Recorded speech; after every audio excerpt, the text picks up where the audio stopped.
ko lang, katulad ng sinabi ko po, gusto ko lang din talaga magpasalamat sa mga totoong fans ng Creamline Cool Smashers, sa lahat po ng naniwala sa amin at sinamahan kami hanggang dulo na kahit anong nangyayari sa team namin ay hindi kami sinusukuan. Maraming salamat po. And para po sa inyo to. And ito po. Thank you! Yung best setter naman, anong kahulugan nito? Sa akin naman po, importante na makuha namin yung championship and yung award po, bonus na lang. Maraming salamat po sa pag-acknowledge and thank you. Yung pag-compare sa iyo kay Gia in terms of yung paano nyo ginagampanan yung pagiging lead setter, paano mo tinitake yun? More motivating ba? Or minsan may times na naging distracting din? Paano mo siya hinandle ngayong conference?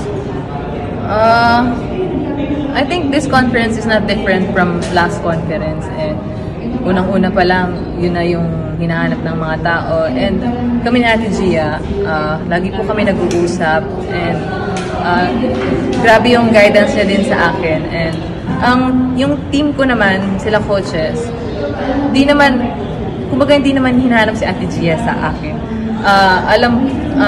Kumbaga, I'm me, and Ate Gia is Ate Gia, and Ate Gia is the GOAT.